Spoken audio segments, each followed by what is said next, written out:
escribe el ángel de la iglesia en Éfeso, el que tiene las 7 estrellas en su diestra, el que anda en medio de los 7 candeleros de oro, dice esto. Antes de continuar, ¿qué son las 7 estrellas en su mano derecha? ¿Qué significan 7 estrellas en la mano derecha? En este caso de mi Señor Jesucristo. No me haga quedar mal. Ya lo vimos, ya vimos cuál es el significado de las estrellas. ¿Qué significan?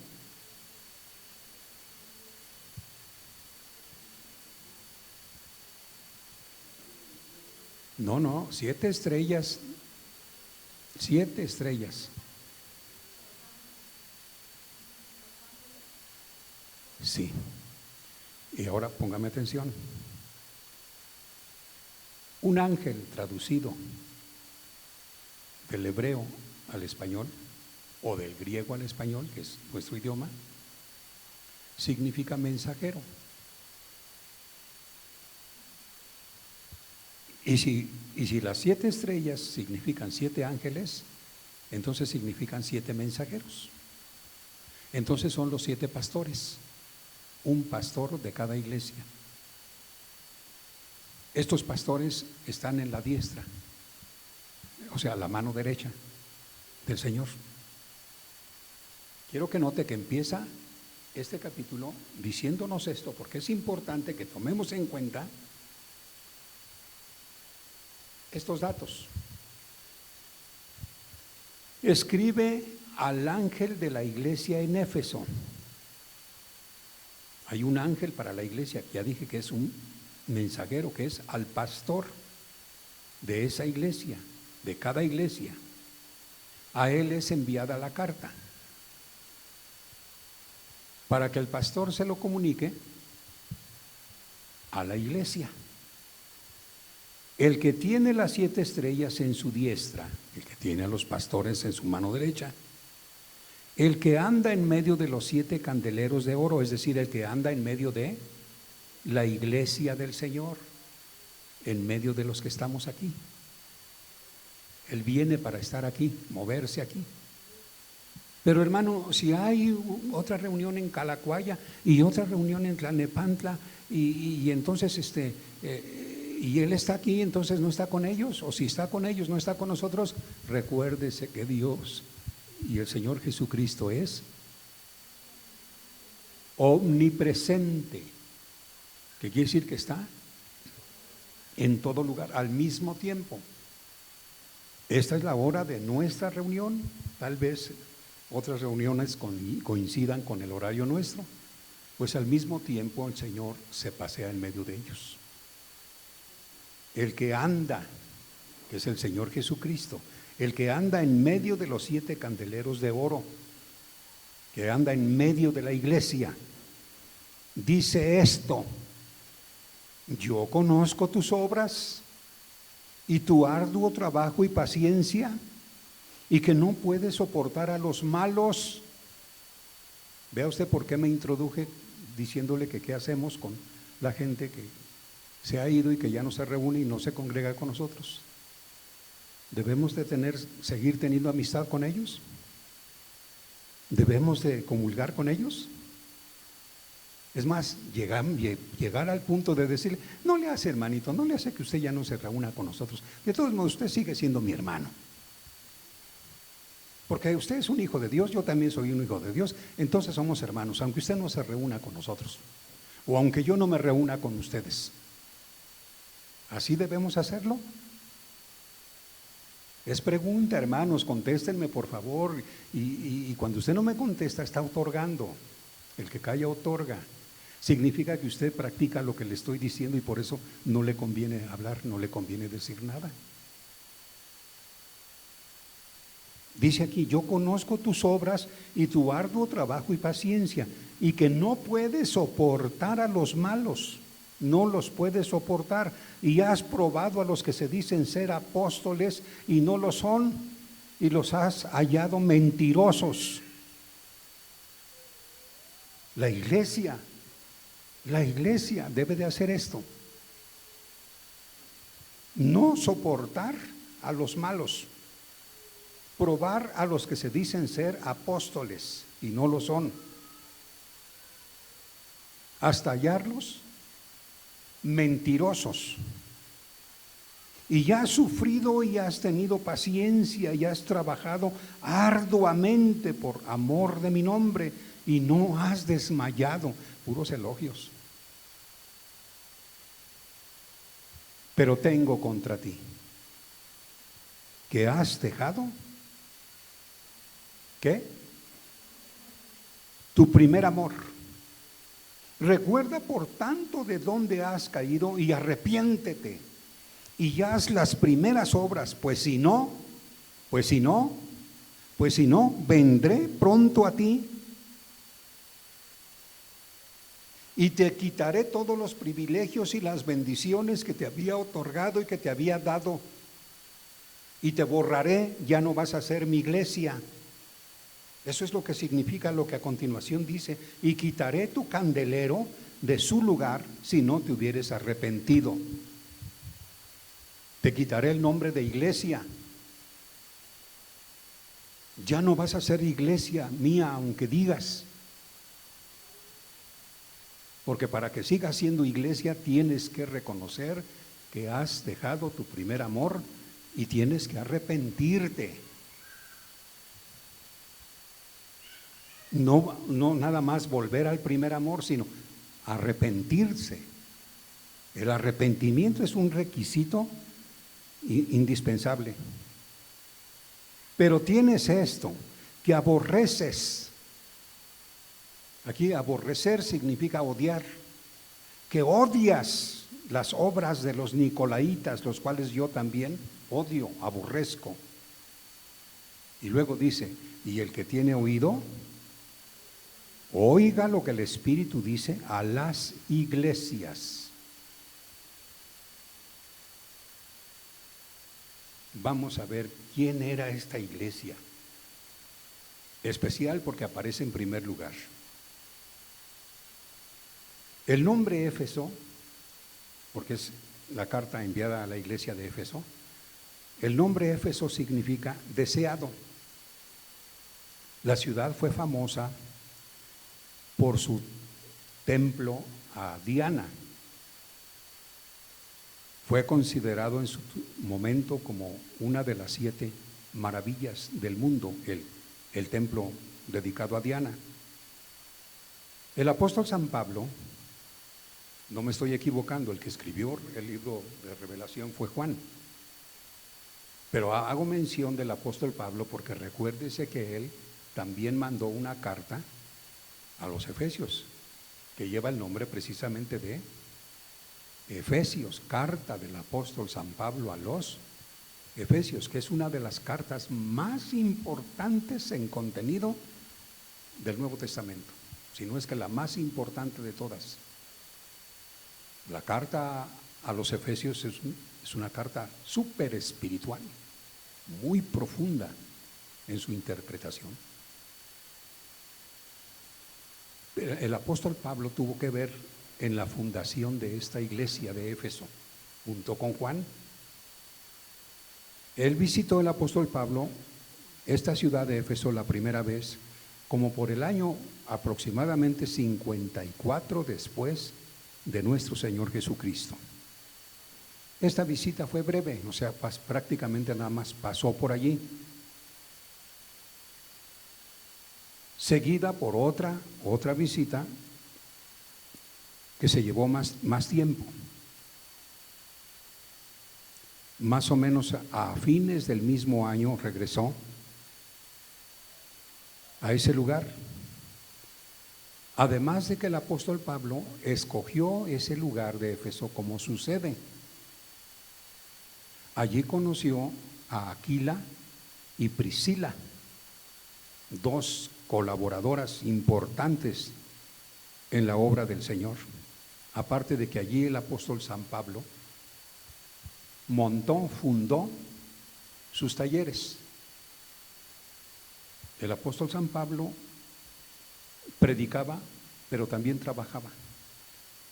Su profesión, su trabajo es que se dedicaba a hacer tiendas de campaña, las fabricaba allí. Y mientras él fabricaba las tiendas, aprovechaba el tiempo para compartir el evangelio con sus clientes, con la gente que por allí estaba. Y así fue como se fundó la primera iglesia del Asia Menor, que fue Éfeso, obviamente con la colaboración del apóstol Juan. Estamos viendo los datos históricos que son importantes de esta iglesia para saber el por qué, después de tener tantas cosas maravillosas, en una falla. Fíjese, qué dicha para esta iglesia de Éfeso tener allí como colaboradores al apóstol San Pablo y al apóstol San Juan, que no eran cualquier cosa. El apóstol Pablo, apóstol de Jesucristo, llevado al tercer cielo, el Señor le permitió ver cosas que la boca humana, palabras humanas no son capaces de describir. Es decir, que lo llevó al lugar donde el Señor tiene reservado para su iglesia, cuando el Señor venga por la iglesia.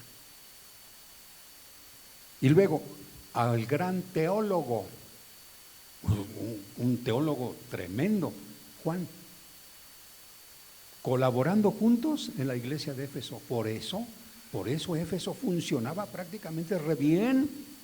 Si de todo lo único que el Señor le encuentra como falla es que se había enfriado la iglesia. Es lo que da a entender con dejar el primer amor. Se estaba enfriando ya. Es decir, que las primeras obras que hacían ya no las hacían ahora. Y eso se llama enfriamiento, decaimiento. No, está tremendo. Allí mismo el apóstol Pablo formó a Timoteo, su hijo, en la fe, y puso a Timoteo como pastor de la iglesia de Éfeso, porque el apóstol Pablo tenía que viajar y el apóstol Juan había sido desterrado a la isla de Patmos. Pero la iglesia no podía quedarse sin pastor, sin ángel, sin estrella.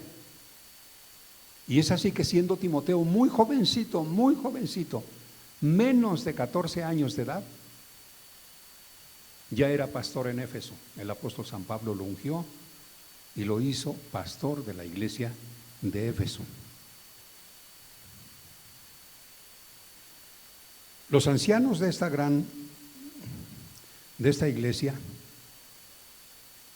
tuvieron una entrevista con el apóstol San Pablo para plantearle precisamente los peligros que habían empezado a notar dentro de la iglesia de Éfeso. No es fácil, créame, no es fácil ser estrella, no es fácil ser pastor, porque un pastor no nada más se tiene que dedicar a la pura predicación. Un pastor es administrador, es carpintero, es plomero, hace la limpieza. Un pastor tiene muchos oficios en uno. Y aquí, en la iglesia de Éfeso, había que estar a la expectativa, porque se le habían metido los nicolaitas, una secta diferente a la que se predicaba en Éfeso. Se le involucró, se le metió para hacerle trabajo sucio a la iglesia. Y por eso yo le pregunté qué hacer con esa gente que en lugar de buscar el bien para la iglesia le busca el mal, dejando de reunirse y nada más pura politiquería, o sea, pura situación política. Se debe de tener amistad con ellos, los tenemos que abrazar como si nada hubiera pasado, porque ese fue el error que cometió la iglesia de Éfeso? Aprovecharon un viaje del apóstol San Pablo, una visita de él a ese lugar, aprovecharon para reunirse con él y tener una especie de junta o asamblea con él y hacerle saber lo que estaba sucediendo. Que no solo el pastor se daba cuenta, pero que la misma iglesia estaba dándose cuenta de lo que estaba sucediendo, porque estos estaban involucrados dentro de la iglesia haciendo trabajo sucio, para desviarlos de la doctrina sana y para llevarlos a una doctrina de demonios. Vamos a ver más adelante quiénes eran exactamente los nicolaitas. ¿Por qué la iglesia tenía que odiar a esa gente? Porque finalmente el mismo Señor Jesucristo da testimonio y dice: ya has odiado a los nicolaitas, los cuales yo también odio. Usted dice, ¿el Señor odia? Sí, a los que no están con Él, a los que están en contra de Él. No hay peor situación que un ser humano pueda atravesar o vivir que estar en el lugar equivocado para ellos.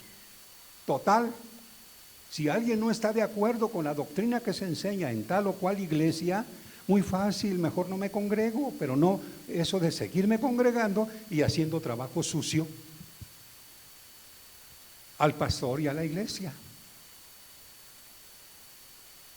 Resultaba que el pastor predicaba un tema de doctrina y terminando la reunión, los nicolaitas hacían trabajo sucio personal, desviando la enseñanza por otro lado para implantar la de ellos.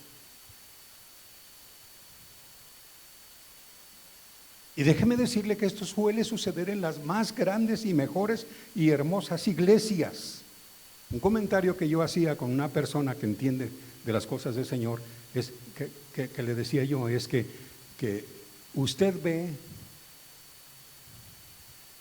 la iglesia, el lugar, quienes sirven a Dios, el pastor, el director de alabanza, los que colaboran, desde un punto de vista usted los ve congregacional o miembro de la iglesia. Pero muchas veces nos equivocamos. Hay que entrar al ministerio para darnos cuenta exactamente cómo dentro del ministerio se están llevando a cabo las cosas. O bien, o mal, o más o menos.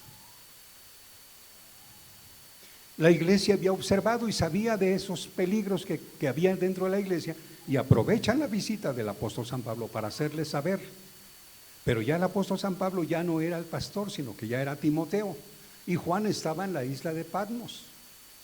De manera que no arreglaron inmediatamente el asunto, lo dejaron crecer, hasta que llegó el momento que la bomba estalló.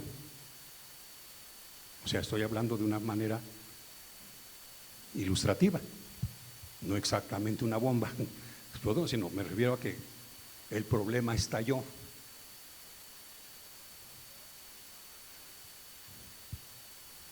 Y Juan en la isla de Patmos, desterrado, y el apóstol San Pablo enfrentando la persecución y la tribulación en contra de él, para luego estar preso en Roma.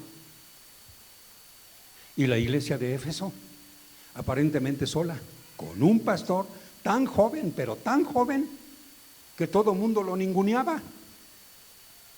Nunca va a faltar en las iglesias alguien que se cree que tiene derecho de antigüedad y que porque tiene más años en el evangelio se siente con derecho de opinar, de decir, de hacer, y deshacer, quitar y poner, y por nada más porque es antiguo.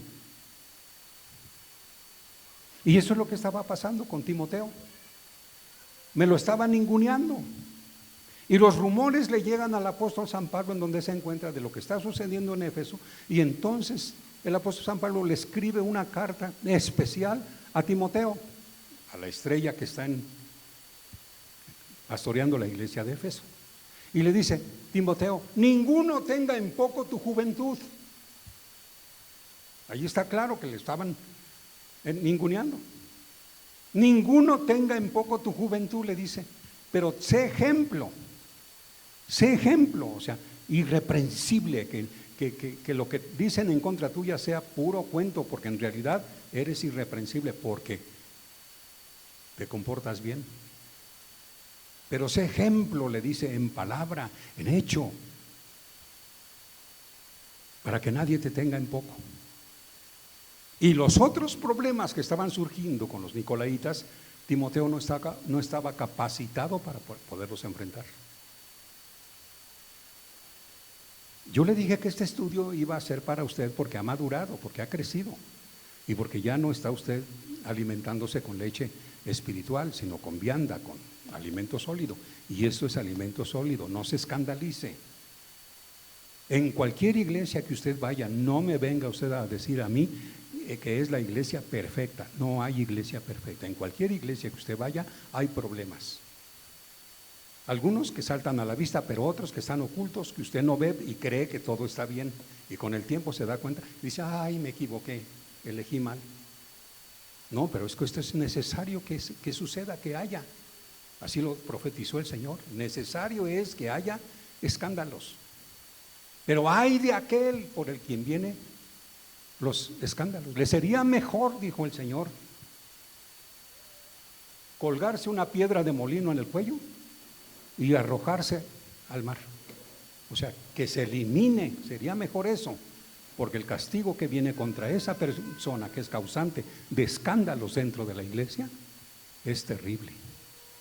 Recuerden, horrenda cosa es caer en manos de un Dios vivo. Horrenda cosa es caer en manos de un Dios vivo. Ya se ha dicho que Éfeso representa la iglesia apostólica. Ya lo dijimos al inicio de este estudio. Y la ubicamos entre el año aproximadamente 30 al 100 después de Cristo. Se presenta a esta iglesia como que había trabajado mucho, había tenido paciencia, que había rechazado a los falsos profetas, que odiaba las obras de los nicolaitas. Sin embargo, su falta consistía en haber dejado su primer amor, o sea, el celo original por la causa del Señor y su segunda venida. Dos cosas son importantes para la iglesia hoy en día: el celo por el Señor, un celo semejante al celo que sintió mi Señor Jesucristo cuando estuvo sobre la tierra por las cosas de Dios, por la casa de Dios. Un celo parecido a ese, no se espante, pero él mismo, el Señor Jesús lo expresó y dijo: el celo de tu casa, el celo de tu casa me...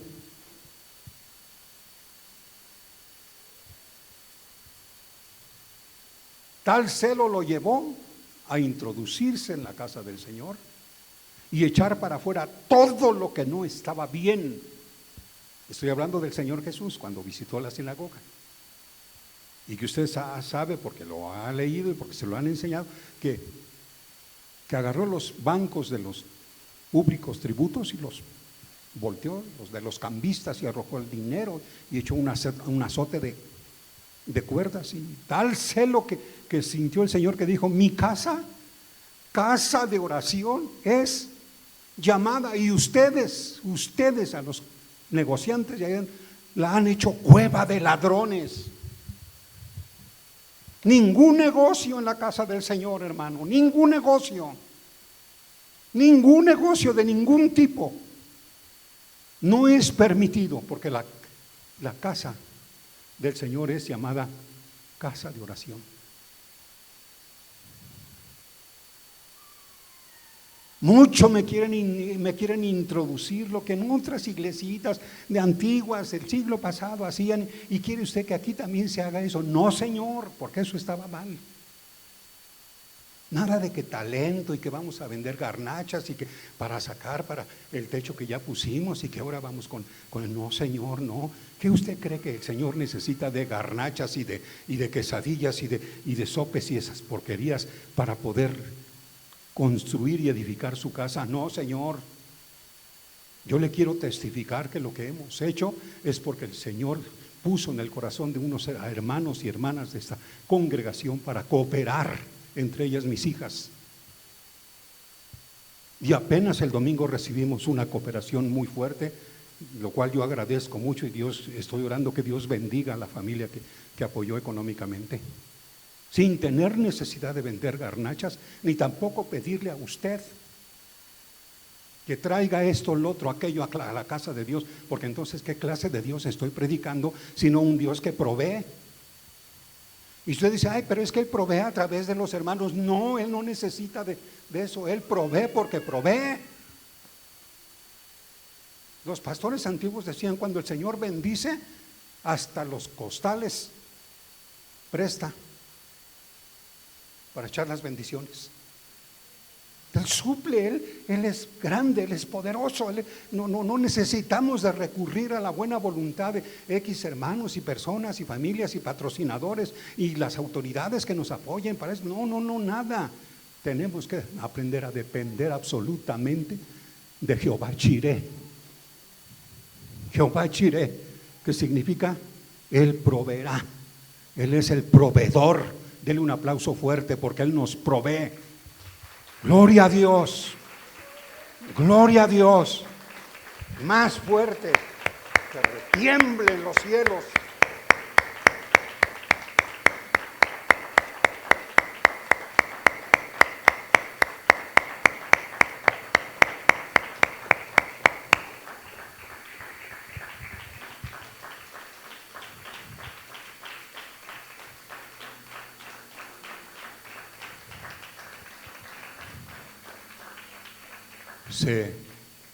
Un testimonio, permítame darle un testimonio. Se acercaba la fecha de mi salida como pastor de los centros de fe, esperanza y amor. Tiempo antes de que yo saliera. Y el Señor me mandó un congregante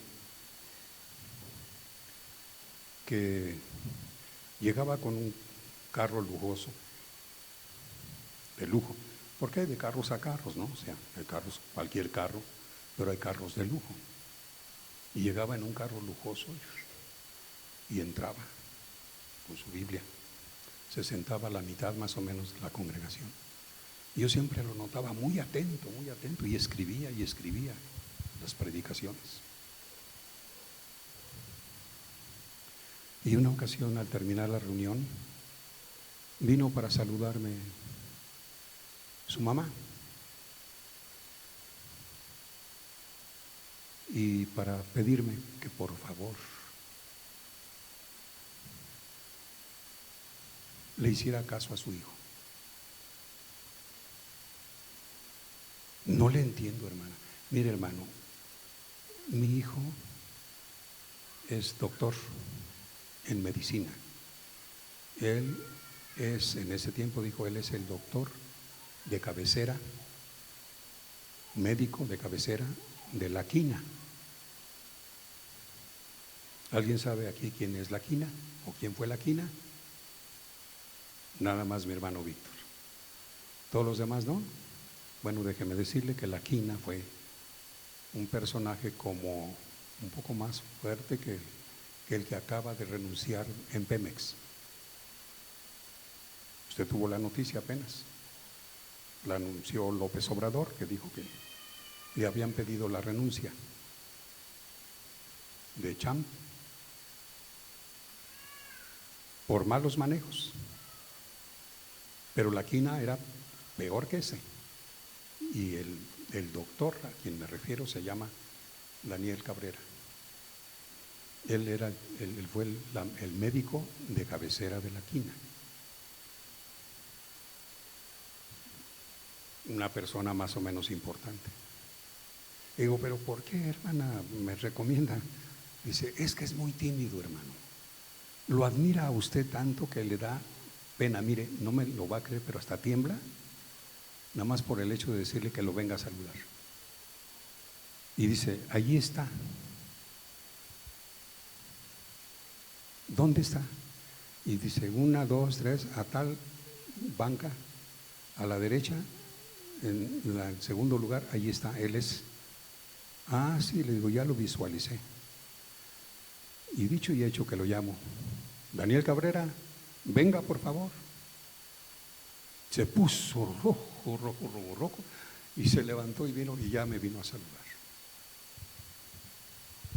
Ese hombre, desde el primer momento que llegó allí, dijo: hermano Carlos, yo estoy aquí, el Señor me ha mandado para apoyar financieramente, financió dinero, el ministerio de Carlos Vázquez. Hermano, pues muchas gracias, le digo, pero pues el Señor provee. No, pero el Señor me usa a mí para… Va a ver, espéreme tantito, la próxima semana nos vemos. Y tomó del lugar donde se ponían las ofrendas, así de sobres. Dije: hermano, ¿me va a dejar sin sobres? No se preocupe, va a tener buen uso. Y el siguiente domingo me lleva la mitad de esos sobres ocupados. Resulta que a sus pacientes, tenía una clínica, a sus pacientes que llegaban y le decían: doctor, yo vengo a atenderme con usted, pero es que pues, no tengo mucho dinero, yo soy pobre. Y el hermano decía: ¿está usted pobre porque quiere? Tenga, y le daba un sobre. Diezmo. Le estoy diciendo que soy pobre y no tengo, pues de lo que no tiene, métale al sobre. Pague sus diezmos y usted va a ver cómo Dios lo va a bendecir. Y enseñó a sus pacientes a diezmar, y todos los diezmos los llevaba a la iglesia. Aparte de eso, así me entregaba billetes. Un día me mandó a su tierra, a Minatitlán, Veracruz, para llevarles el mensaje a toda su familia. Me han recibido con una mariscada de aquellas que yo no sabía que existían. Hice una pequeña campaña en ese lugar y empecé a sentir el apoyo y a sentir yo como que la querencia y luego me hablaba a las 11, 12 de la noche: hermano Carlos, ¿qué está haciendo? Pues hermano, aquí tratando de dormir. No, véngase, vamos a echarnos una platicadita. Tiene su clínica aquí en La Quebrada, así que de aquí de Atizapán allá, pues nada más unos cuantos minutos. Véngase, lo espero, vamos a tomarnos un cafecito y platicamos. Eran la 1, 2 de la mañana y yo estaba en su casa con él platicando y todo, tomando cafecito.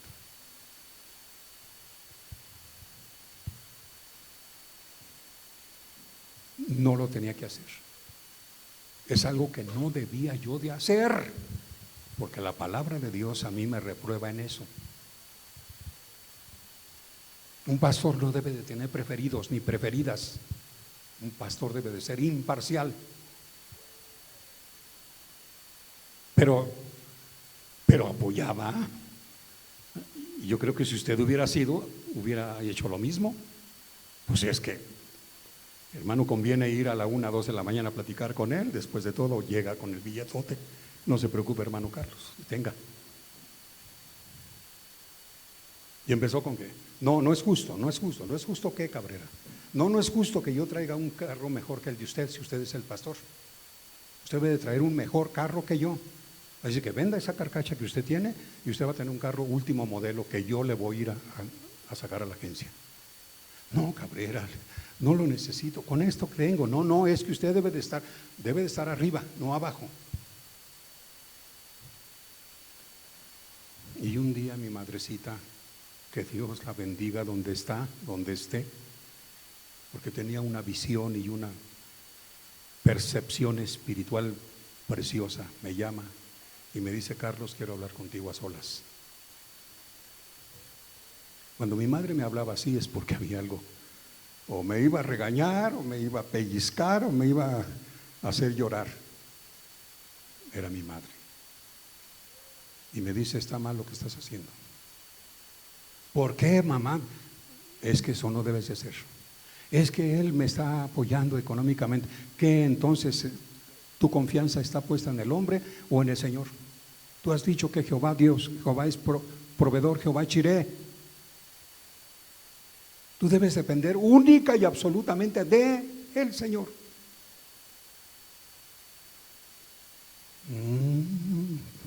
Empecé a orar y el Señor me reveló que mi madre tenía razón. Y empecé a tomar mi distancia. Cuando Daniel Cabrera notó eso, dejó de asistir a la iglesia. Pero el Señor me avisó una noche, de sábado para domingo. El Señor me habló directamente, su voz audible, y me dijo: despiértate. Y te aviso que Daniel Cabrera a partir de hoy ya no se va a congregar contigo. Me desperté así todo. No puede ser, no puede ser. Oh, Cabrera, buen cuate, buen amigo, buen proveedor. No puede ser, no puede ser. Sí fue. Llegó la hora de la reunión y Daniel Cabrera no apareció. Terminó la reunión y Daniel Cabrera no apareció. Termino la reunión, agarro el carro y voy a su casa y no lo encuentro. Y le dejo un recado metido debajo de la puerta, que quién sabe si leería. Y entonces vino a mí. Recordé que el Señor me dijo: él ya no se va a congregar contigo. Y me resigné. Me resigné y no lo volví a ver. Ya tiene 20 años o un poco más que lo perdí de vista.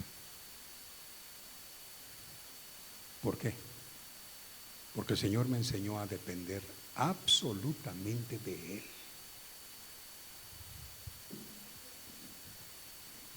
Sí, Dios lo ha usado a usted porque ha tocado su corazón. Recuerde que Dios obra en cada corazón el querer como el hacer por su buena voluntad. Pero Él es el que lo hace. Yo a usted no le he pedido que me dé de comer.